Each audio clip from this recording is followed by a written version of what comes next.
Today, we're diving into a conversation that I think so many of us need right now. Joining me is Katherine Flechaus, therapist, life coach, and someone deeply passionate about helping people navigate life's hard, messy, and beautiful moments.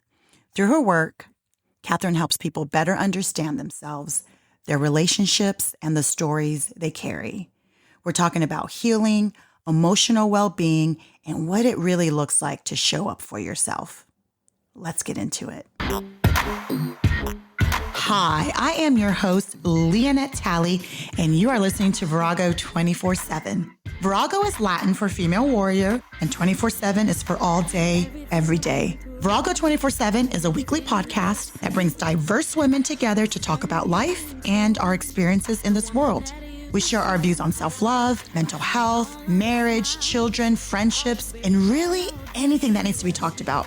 Here, you will find everyday growth, everyday healing with everyday warriors.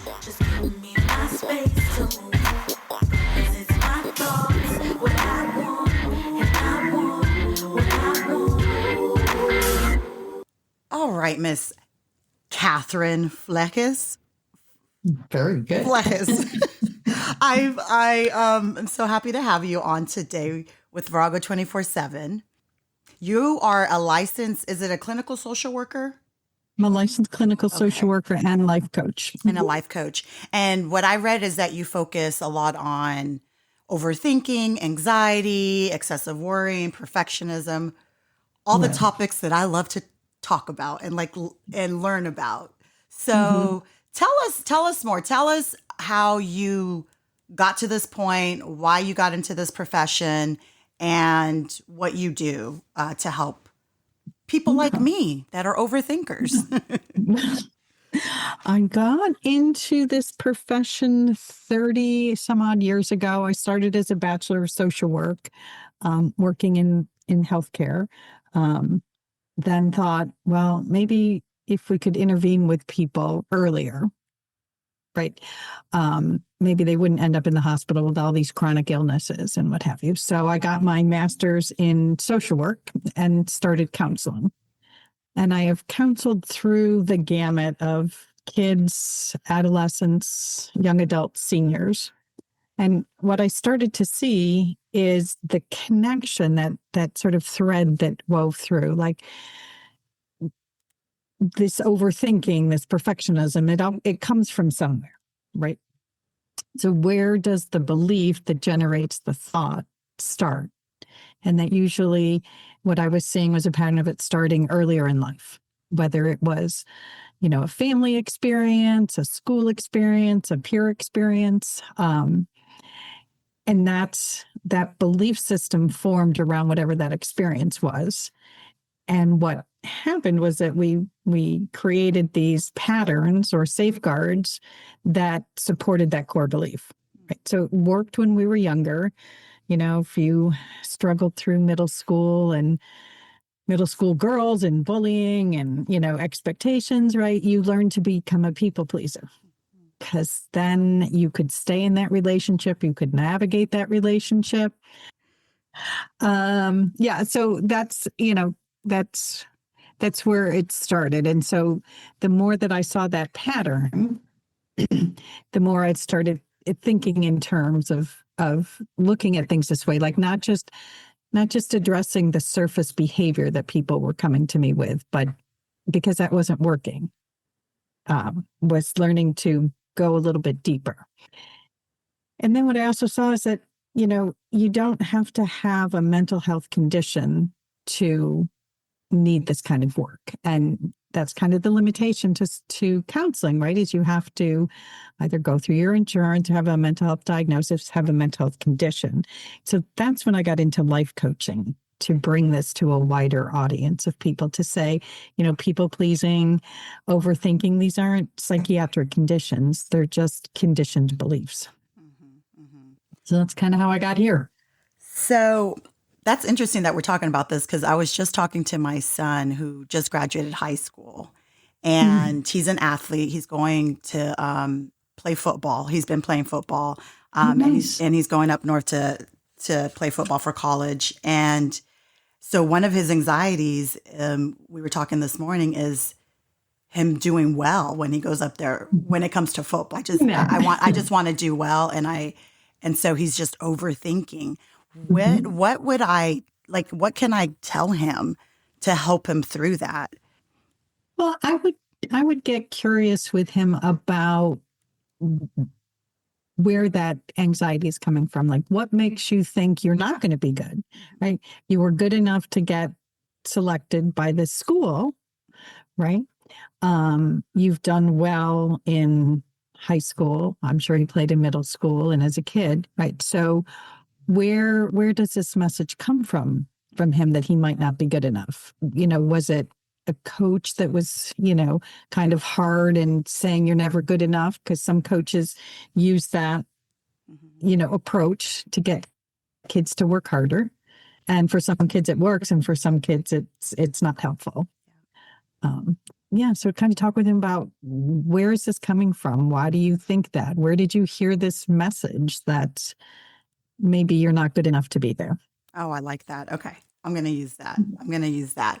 Um, what do you think the difference is between like healthy self reflection or more like an overthinking, destructive type of reflection? Well, I think it starts with, are you self reflecting or are you self criticizing? Right. Because healthy self reflection, we all want to do. We want to make sure that we're doing the right thing. Right. So if a thought comes in your head, like, was that the right thing to say? Right. That's an often thought loop, right? Like, why did I say that? Was it the right thing to say? Okay, it was. Or no, I shouldn't have said that, so I need to apologize. Right? That's healthy self-reflection. When you're just going back and forth over and over it, like, oh, maybe I shouldn't, maybe I should have said that, maybe I shouldn't have said that. And it's back and forth and there's no resolution. Now you're stuck in a thought loop because your brain is trying to resolve something. It's trying to fix the problem. But if there's not a problem to fix, it can't fix it. Right. So that's where it keeps looping and looping and looping, because maybe it was something that should have been said, but you feel uncomfortable because you said it. So now let's deal with that. Right. Because, for people pleasers, for overthinkers, we're always analyzing. Did we say the right thing? Did we do the right thing? Right. So you start doing a little reality testing. Well, was that the right thing to say? Yes. Okay, but you still shouldn't have said it. Well, why shouldn't I have said it? And now you're getting to the, why am I uncomfortable that I said a limit or I said something? Now you're dealing with that, which is the real issue and not the what was said. It was sort of the setting the boundary or standing up for yourself. See the difference? Yes. Okay. Just asking the why to get to like the deeper meaning of it. Right. Okay. Right. That whole idea of, you keep peeling back the onion, right? Because if the first one doesn't resolve the why, you haven't gotten to the real reason. You talk about exploring someone's anxiety origin story, and you kind of touched on that in the beginning. So what does that mean? And like how, like when you do that with your patients or do you call them patients or clients? Clients. Clients. Patients is very. Yeah. My husband's a doctor, a dentist. And so I'm used to saying the word patients. Yeah. Like talk me through like what you do to go way back and figure out where this anxiety stems from. Okay. Well, I always start with helping people to understand that going back is not about blaming or shaming, right? Because we're not looking to point fingers at someone and say, see, this is your fault. This is, what you did to me, but to gain an understanding. Okay. So that's step one, is understand that this is about just bringing awareness. And then we just start to talk about when was the first time you felt that way? What was happening? How long have you felt this way? And you sort of keep going back, like people start to identify a story. Oh, I remember when. Because those stories that are really, really powerful stick with you. Like I remember this teacher who was always hard on me and always telling me, that I could do better and that I wasn't trying hard enough. Those are powerful messages that stick with you. And so then you start doing more, and it's never enough, because this lady's voice is always in your head saying you need to try harder. Yeah. Right. Yeah. Or, maybe it's a parent who had very high expectations of what you needed to accomplish, because you needed to do better than they did. So again, it's not anything that anyone did to be destructive, but it's the way you interpreted it. Mhm. So it's really going back to figure out where that story started. Yeah. I like, Sometimes it's easier to find, sometimes it's not. yeah, yeah. I like how you say not going back to blame. That's something that I had to learn um, a while ago because I was kind of stuck in that blame, blame, blame. And once you let that Mhm. go, you can Mhm. really truly start changing internally, like start Mhm. really Mhm. understanding because the blaming I found creates a lot of anger, a Yeah. lot of anger. So Yeah. I like that's your approach. It was Right. hard for me to Now, there grasp. are situations, where there is blame to go around, right? These aren't the situations I'm talking about. Yeah, I'm not talking about kids that were neglected or of course, abused, of but course. Yes, the, yes. the, the regular. So I always like to make that clear that, Mhm. you know, Yeah, there's a difference. Yeah. But you're right, because the blaming just gets you stuck in anger and again, looping, like you recognize it, be angry for a little while, mhm. but then move forward. Exactly. Because Yes, staying angry is detrimental to you. yes, The other person's moved on. yes. So, speaking of stuck, like when someone is kind of stuck in those patterns, what are some steps that you tell people to start with? If you're just kind of looping, angry, Mhm. Mhm. hating the past, blaming your parents, blaming whoever, where do we Right. start to kind of break those patterns? Right. Well, we start with recognizing what the pattern is doing and not doing. Mhm. Okay. So is the pattern helpful? Most times it's not, right? People pleasing patterns, imposter syndrome patterns don't usually, they have strengths within them, but the pattern itself is not usually helpful. So let's start to look at what happens when that pattern is activated, right? What do you do? How do you think?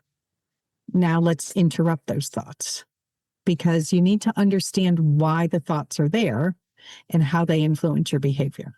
So this is different than looking in a mirror and saying, I'm okay, I've got this, I know what I'm doing, right? Those don't work until you've done the work below the surface, right? Because you've got to believe that you can do it.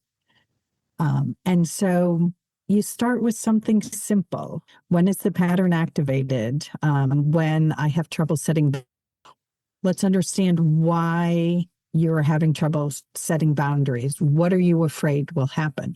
And for a lot of people, it's that I'll damage the relationship. Right. Okay. So let's look at that. What makes you think you'll damage the relationship?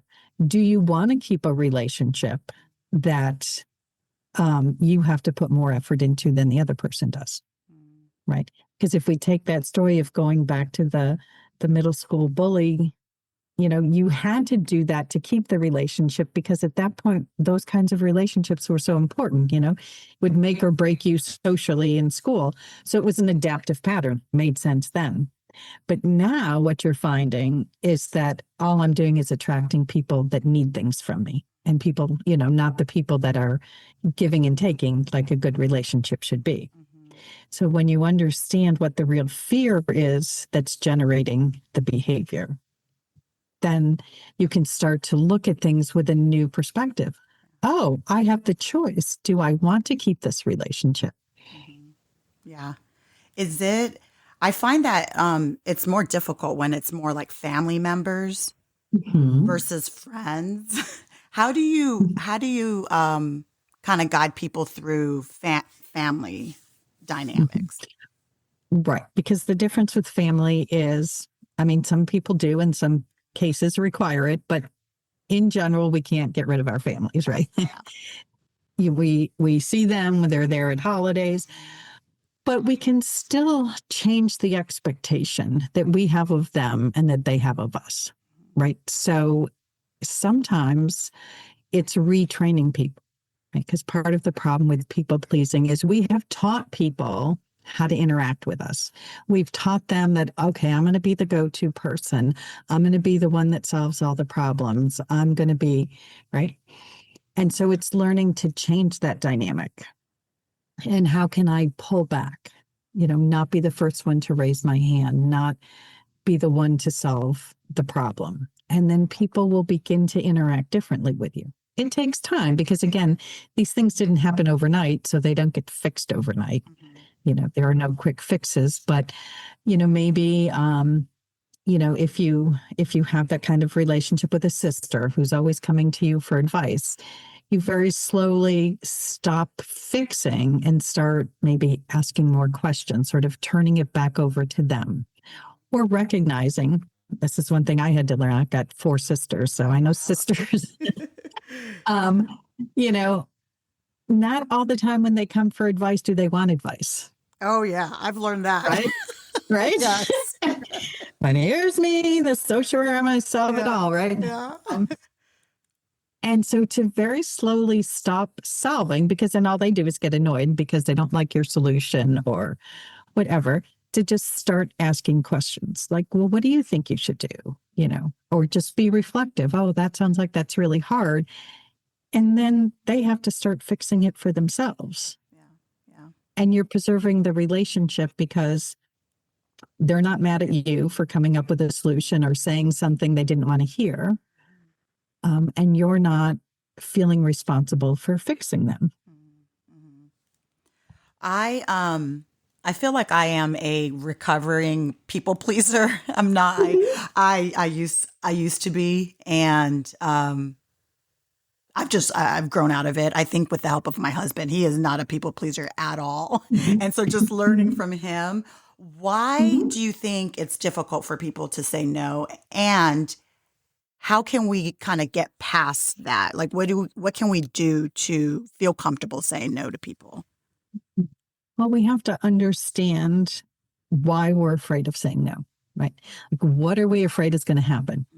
And for a lot of women, it's as simple and complex as guilt, right? We were told to be good girls, to do for others, to give of yourself, this whole role of being the caregiver, the nurturer. And so we're coming up against this belief that so if I don't do this, then what does that mean? Does that mean I'm selfish? I'm self-centered? I'm not kind?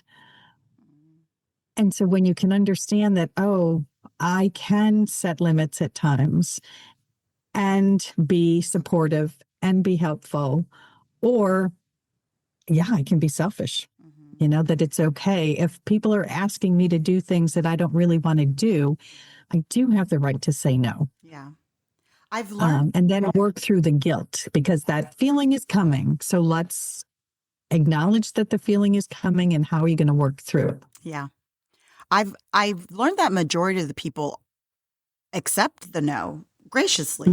What about what do you tell people, like, what if someone comes to you and says, well, I said no, and the person got so mad, and there's just some people that don't want to hear that and will keep pushing, pushing and pushing. How do you deal with those people? What can I do differently? Right. Well, that's where you want to take a good hard look at that relationship. Like, what does that mean about that person, that friend, if they can't take no for an answer? Is this really all about them? Right? Are they giving any consideration to you and what your needs are? Why do they keep pushing back? Because again, we're so used to being introspective as women, right? That it must be me, must be something I did, I have to do this. But let's reflect back out. What does this mean about this person? Yeah. And do I want this person in my life if they can't respect my boundaries? Yeah. Now, again, all sounds easy on the surface, right? But it's planning for not only setting the boundary, but following through. Like, okay, let's figure out where your sort of weak point is going to be, right? Where's your breaking point when you're going to say, oh, okay, it's okay. Yeah, I'll do it. And then let's make a plan, a script, a strategy for when that happens, because we know it's going to happen. Yeah. I mean, I've conquered that. So yeah, that makes sense to Mhm, me. But do you Yeah. find it comes back now and again? Um, every now and then, especially with Mhm, people that I've known for when I mhm. was in my people pleasing Right, phase. right, right, right. So, but sometimes, I think about it and I'm like, okay, is this a big deal? Can I just like do it? Half the time it's just, it's not even that serious. I'm like, okay, I Mhm. can say yes to that. But if I'm convicted, yeah, no, I Yeah, stick yeah, to it, and yeah. they're just gonna have to respect it. But that Mhm, also I think comes from more secureness within myself. mhm. Working on self confidence has helped a Yep. lot. Mhm, And I think that's where a lot of this stuff stems from, is that when you don't feel confident about who you are internally, mhm. that's where you kind of get stuck in this. Yeah, Yeah. yeah, exactly. Um, and then boundaries. You just mentioned boundaries. I'm all about boundaries. And we Mhm, throw this word all over the place mhm. nowadays. Let's talk Yep, about yep. that. What does that really mean? Because I feel like it's gotten watered down with these are Yeah. my boundaries and these are my boundaries. Right. And I talk to people like, I'm so sick of hearing about boundaries. Yes. Oh my Right. gosh. So think of boundaries as respect, respectful behavior, Yeah. right? How we interact with each other in a respectful way. Because sometimes, we have to do things we don't want to do, right? You know, a family member calls, and they need help, and you have to do it whether you really want to or not, because they're your family and that's the thing you should do, right? That's different than, a friend who's expecting too much. Yeah. Or, like you said, that person that doesn't accept no. Okay. Now it's about respect. And so boundaries should always be respectful, and they should be things. So if something makes you feel uncomfortable, right, then that's a boundary being violated. Um, so it's about being thoughtful. It's about not overdoing. It's not, don't let people in your space that you don't want in your space. But it's not about, oh, I don't feel like doing it, so I'm setting a boundary. Mhm. Because it's about balance too. Boundaries look different with different people. Mhm. Mhm. That's true. Yeah. Boundaries may look very different with your mother than they do with your child, than they do with your best friend, Mhm. who's not as close to you, a coworker versus a close friend. Mhm. So we're talking about all these things, and it's like you Mhm. said earlier, it's easier said than done. Do you give Mhm. homework or tools that people can use when we're Mhm. getting anxious, when it comes to boundaries, Mhm. when we're getting anxious when it comes to all of this that we're talking about? Yeah, absolutely. I love homework because homework makes you work on it between sessions, right? Because if you don't work on it, it's not going to change, Yeah. right? It's easy. We can be talking now and you're like, yeah, I got Yeah. this, right? But let's talk about the reality. There's a reason you've been doing it this way. Your brain is now wired to do it this way, right? And once you have that stimuli, the behavior kicks in, right? Instantaneously before you've even thought about it. So, some of the strategies are just slowing down, like it's easy to give someone a script and say, okay, I'm going to say, when my boss asks me to do something, I'm going to say, oh, I can't, I don't have any room on my plate for that. Well, maybe you won't say no to your boss. Maybe it's another coworker, right? um, so we hear this a lot, like, just say this, just say, I don't have time. Give me time to think about it. That's only one piece of the intervention, because the rest of it is, okay, now what are you going to do when you're feeling anxious? What does anxiety look like for you? What thoughts are you having? Okay, how do we counter those thoughts with a more positive thought, Mhm. right? Like, oh, this is going to make me feel really selfish. Mhm. Okay, are you being selfish if you say no? What makes you feel that way? What, how can you not be selfish to yourself, right? Like, what's this going to do to you? Mhm. So we think through all these things so that you're prepared when you actually use that piece of script, that all the stuff beneath that script is ready to go. Yeah. Yeah. So understand why, predict you're going to be anxious, predict that you're going to hesitate. And then we plan for those so that when they happen, you're ready. You've got the tools. Mhm. Mhm. I like And a that. lot of it is about different thoughts. Yeah. Do you go into like going back to the self-confidence, self-trust, Mhm. do you dive into that with people? Like just, because I feel like once you are sure of who you are, all of Mhm. this stuff, it just makes it easier to Mhm. say no and Mhm. to set your Mhm. boundaries. What does that look like, the self-trust and building self-confidence? Well, I think you're right, because once you understand yourself, the confidence naturally follows, right? So you're not feeling confident because there's something that you believe about yourself or the way you're supposed to be that gets in the way. Mhm. So once you understand that, once you understand why, and then you give yourself permission to be different, you start to fall into your authentic self, right? Oh, okay. Now I can do this.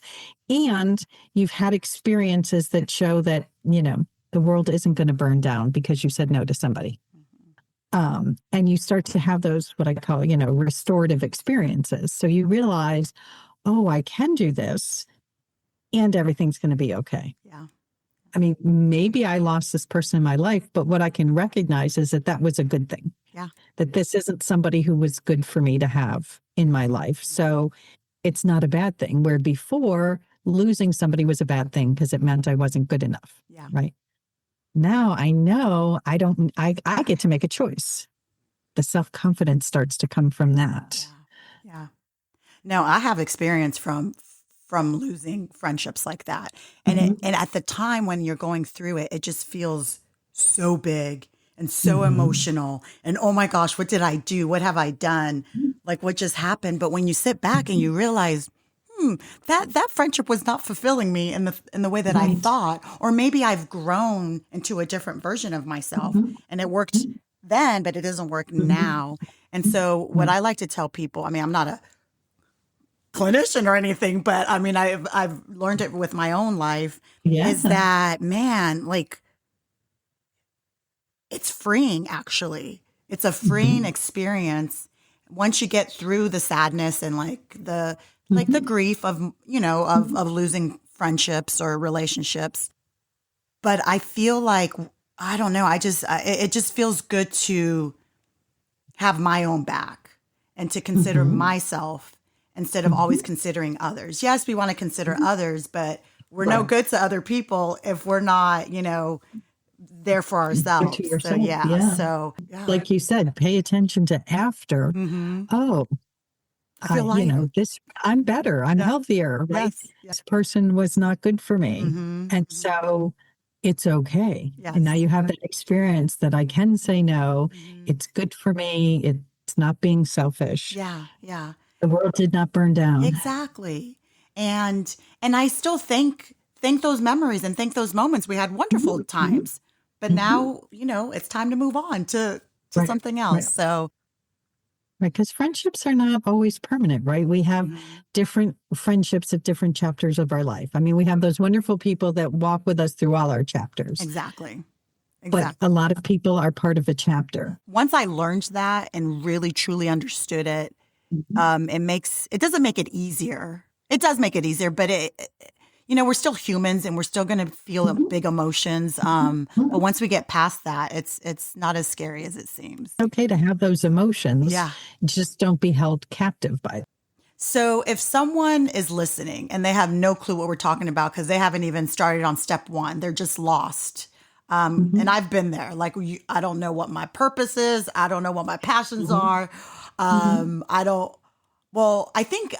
Let me go back. I think a lot of the times we know we're afraid to voice it because maybe we're not Yes. good enough, or like you said earlier, Mhm. imposter syndrome. So let's get Mhm. into that. And how do you guide people through that when they're just starting from like, I'm lost, I know nothing. Mhm. Well, sometimes it's about going back to, when did you not feel lost? Like, so what was going on? What were the good things that were happening? And then how did you get off course? Mhm. Right. Because chances are there was a message there that told you, like, I wanted to take path A, but I didn't believe enough in myself. So I took path B. Mhm. Right. So let's figure out why you didn't do that. Mhm. What are those messages that are telling you you can't have path A? Mhm. Because it's about understanding how we're getting in our own way. how our thoughts are getting in our own way. What are you passionate about?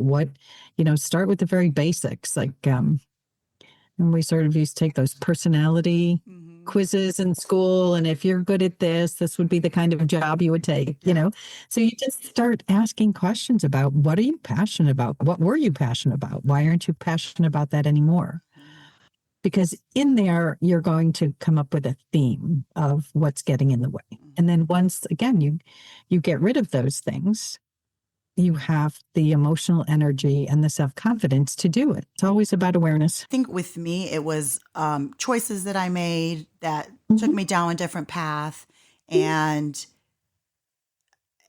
it feels like, oh, well, now I can never go back to those dreams or Mhm. those Mhm. ideals because now we're over here. And for me, it was I had a daughter at 21 while I was in college and Mhm. trying to figure out, oh, shoot, do I finish college? I wanted to be a journalist. I can't be a journalist at 21 with a baby. Those were the things Mhm. that I was telling myself back then. Mhm. And so Right. then it took me down a different road.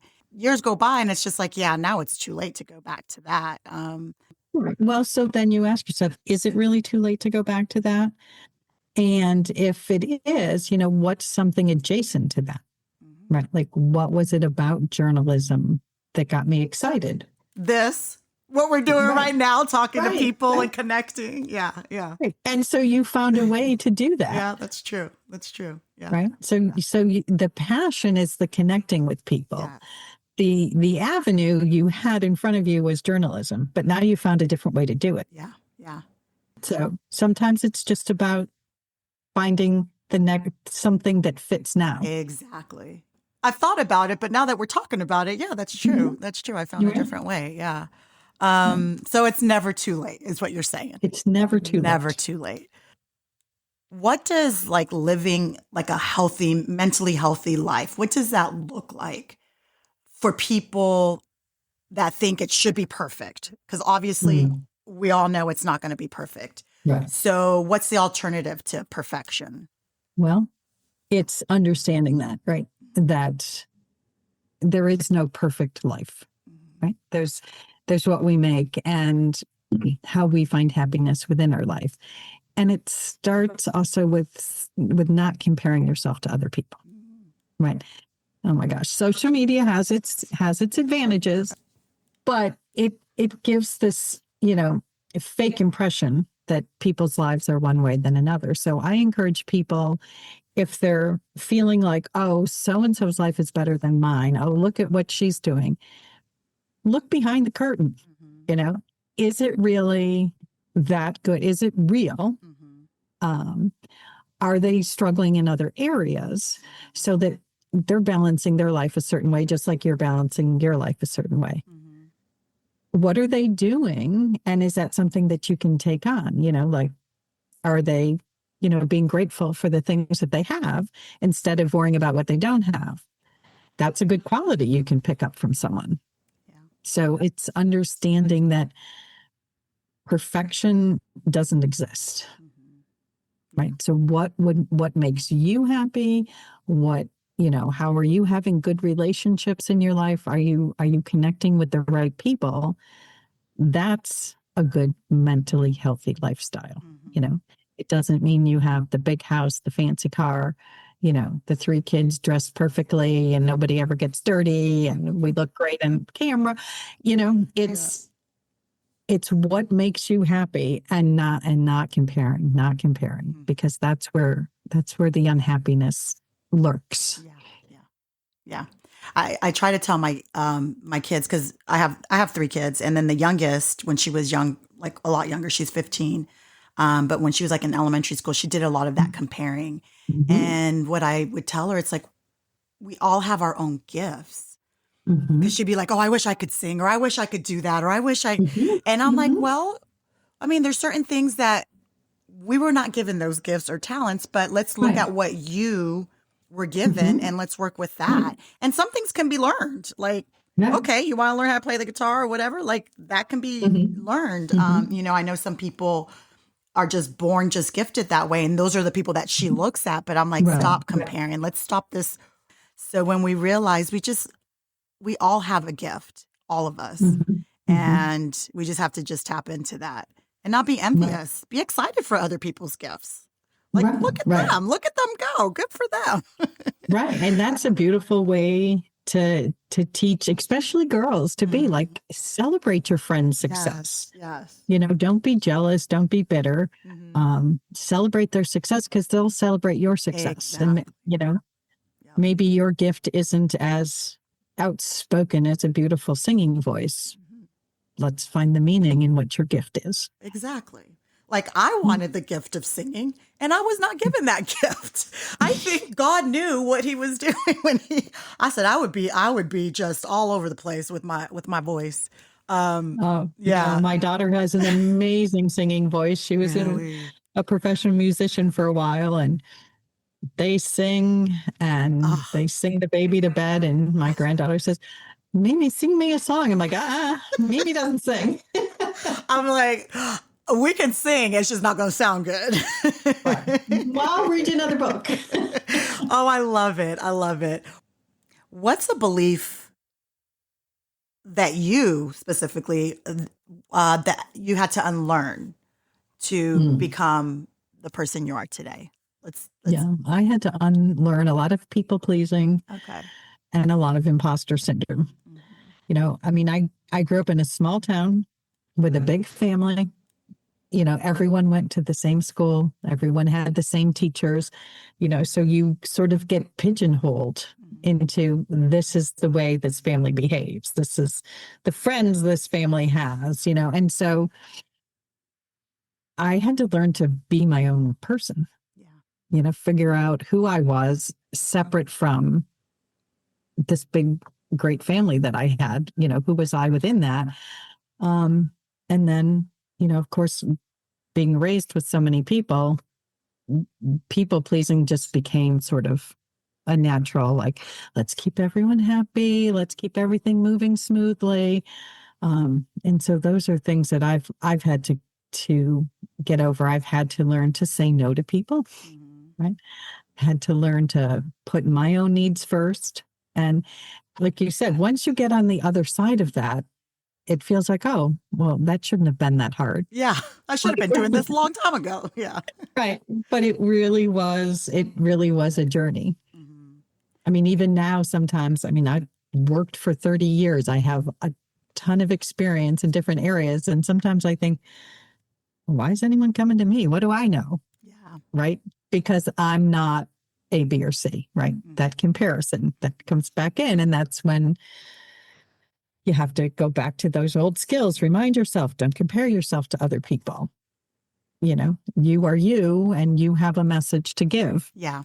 Is that where you think, because I wanted to talk about imposter syndrome, is that where you think it stems from? Is we're comparing ourselves to other people and so we feel like Mhm. we're not meant to be doing what we're doing? Right. Okay. Right.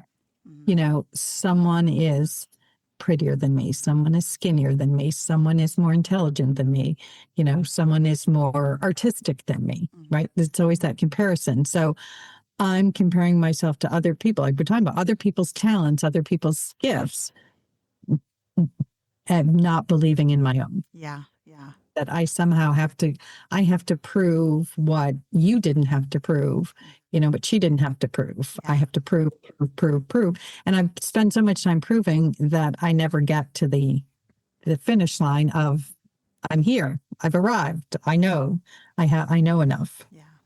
I had to shake that off, that whole imposter syndrome thing. Cause, when I started the podcast, I'm like, there's like thousands of podcasts. Like, who am I to start one? And Mhm. who's going to want to talk to me?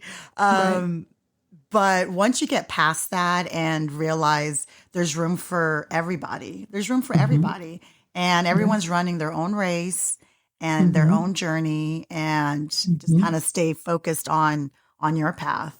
And that's Right. helped a lot because I was suffering from that quite a bit actually. Mhm. Like, who am Right. I? And there's where Mm. you have people to compare yourself to, right? Because there's just so much out Yes. there. It's the same when I went into life coaching. Like I'm I've been a therapist, you know, my whole adult life. Mhm. This was different. And again, there are so many life coaches out there. Um, and I don't have a specific life coach training. So I was telling myself, I don't belong in this space without these trainings. Mm-hmm. Then I started looking into the trainings, and they're everything I've been doing and learning, Yeah. you know. So sometimes it's taking a look and being like, oh yeah, okay, I already know that, Yeah. right? For you, I have the experience, the interest, the desire to interact with people. I have this journalist instinct. So I'm going to bring my own spin to my podcast, and it's going to find its audience. Exactly. Is there anything else that we haven't touched on that you would want to share with us? No, I think it's really about starting with awareness and being open to learning why you haven't gotten to where you want to be, right? Instead of saying it's too late, I should have. But if you're really wanting to understand your patterns and you want to look at them as not negative, right? Yeah.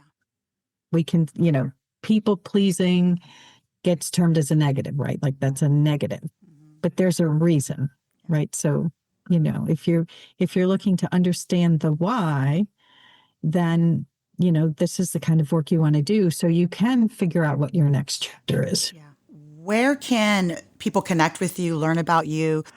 You can connect through my website, which is Aligned Core Life Coaching. I'm on Instagram, Facebook, LinkedIn. Yeah, my name is difficult to spell, but it's Flechaus. It's difficult to pronounce too. I'll make sure to add all of that information to the show, to the notes, and then when I start posting on social media, I'll make sure to tag you in them. Yeah, and people can, schedule a call, and because I always encourage people to have a call first, Okay.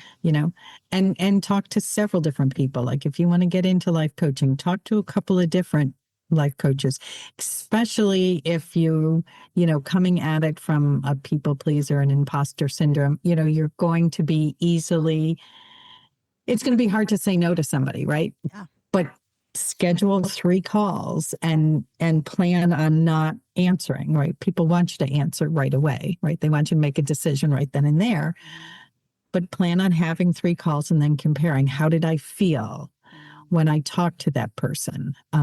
Did I feel like I was being listened to? Did I feel like I was being sold something? Because there's a lot of people out there that are in it for the wrong reasons. So lean into your gut instinct about that. I like that. I like that. Thank you so much, Katherine. This was fun. I'm so glad we connected finally. Yes. Finally.